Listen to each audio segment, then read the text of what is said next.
All right. Hello, everybody. I'm here with Nikki Gilroy. Hey, Nikki. How you doing? Hi, Troy. How are you?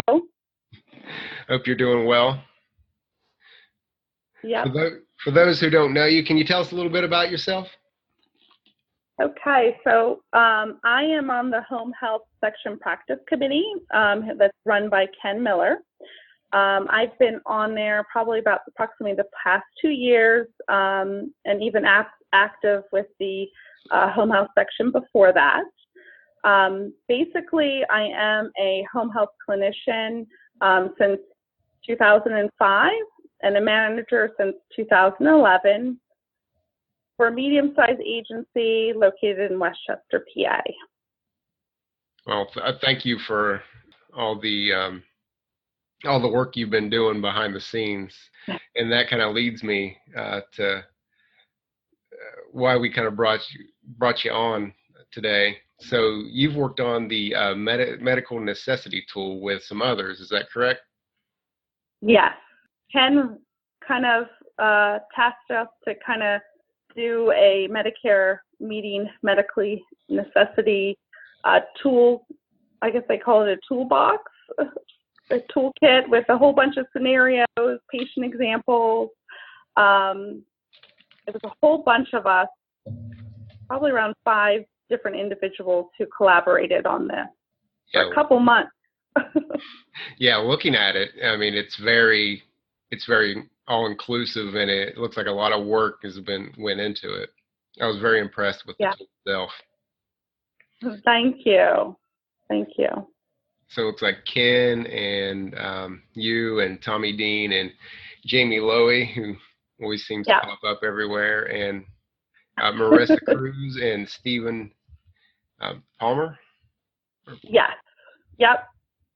So I think all over the place on the map there. But those were the primary individuals. Of course, I know the executive committee approved it and went through it, as well as the home health practice committee at that time, which was a whole nother 7 people or so who kind of vet it and make sure everything looks good. And poor Robin, who also helped us and did some wonderful editing. And what I think is a cute little picture in the front. So yeah, she did a good job. Yeah, she did. She did. She's kind of the unsung hero that keeps the glue that keeps everything together, it seems. Especially for our section. I would agree. So on the tool itself, what's the background on the tool? Why was the tool kind of needed, or was there a gap that was seen that needed to be filled? So basically, the practice committee, they felt that a lot of clinicians have a harder time with medical necessity. They definitely thought they wanted to provide a resource that not only clinicians could kind of understand, hence kind of like the patient scenarios and the diagrams behind that, 2 different ways, 2 different learners can kind of look at. So we kept them both in. But it also was to assist managers, leaders, kind of on that complex topic of medical necessity. We added homebound status as well, since that seemed to be another complex area. And also, kind of looked at it with the patient scenarios on like skilled need. So we thought a lot of that tied together.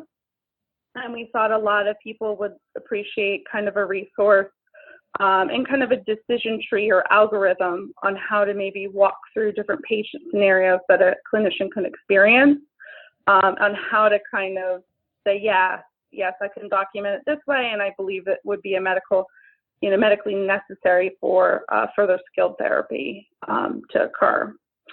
We also chose to kind of add in the myths and facts, like a time period where we wanted to address some of the different things out there that a lot of us have heard on the practice committee and people coming to the home health section for advice on things that we thought were common myths or facts about it.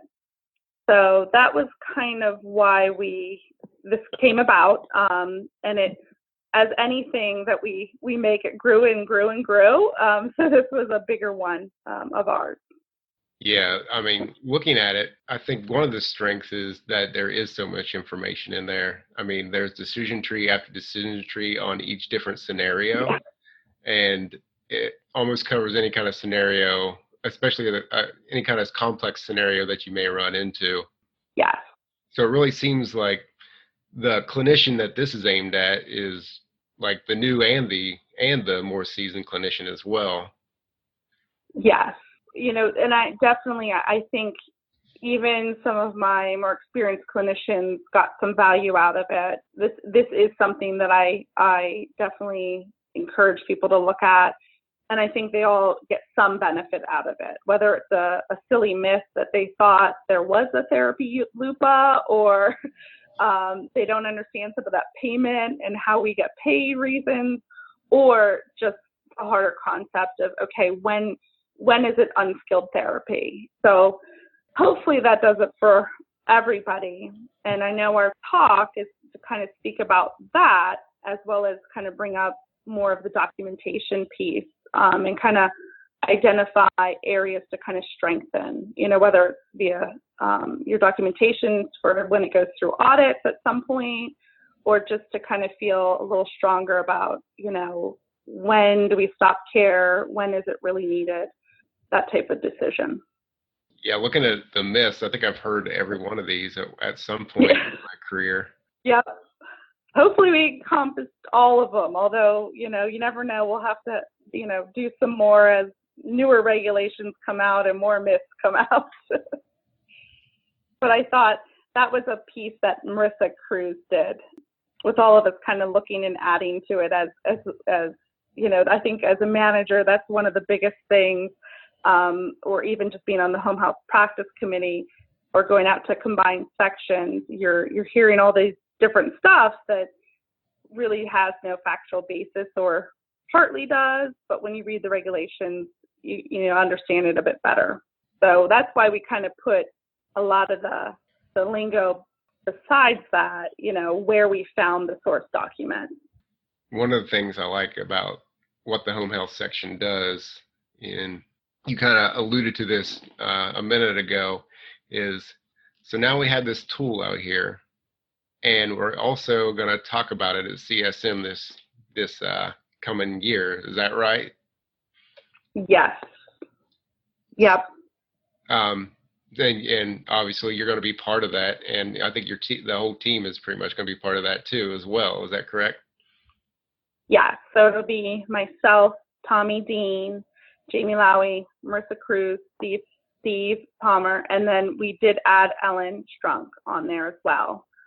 She came from what will be coming out, a Medicare Part A, Part B resource that is being developed and should come out in the next 2 months, hopefully, once it's fully vetted by everybody.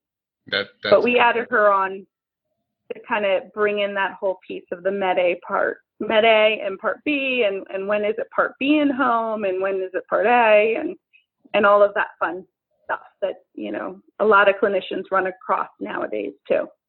Yeah, I think that's absolutely going to be needed, especially now in this kind of environment with how things are changing. Yeah. Home health environment. Yeah. I got to ask y'all one question real quick though. Y'all going to let Jamie wear that kilt up there on the stage? That is one of the things I am looking forward to. I have already pre-warned him. It better be very good. And, I'm expecting something different. I think he has quite a few talks, but something special for ours. Yeah, I think he does. He better be wearing a different one every talk. Yeah, poor guy's going to have to go out and buy a whole bunch of kilts and funny socks just for this CSM. So if anybody's listening, the minimum you're going to get is to see Jamie Lowy in a kilt at this talk. Yes. So yes, and for those who have not experienced it, you have to. So with the presentation, what can we expect to learn? So, my hopes for the course is that clinicians can walk away with a better understanding about medical necessity, how to better document, and keeping in mind less being more. You know, not always are we trying to make you guys document novels. And I always hope that, you know, the clinicians, the managers, the leaders can better understand where to go in order to get the latest regulations and coverage, like local coverage determinations. So I'm hoping to provide a lot of the source documents. And I feel recently, from the COPs to now the proposed regulations and the environment that we'll probably be going through, it's really important to make sure that we're documenting the best we can. So I'm hoping to tease that out. We will go over the decision trees or the algorithm with everyone, kind of walk through maybe some new patient examples for them, as well as, like I said, adding on that Part A, Part B piece that I think is pretty important.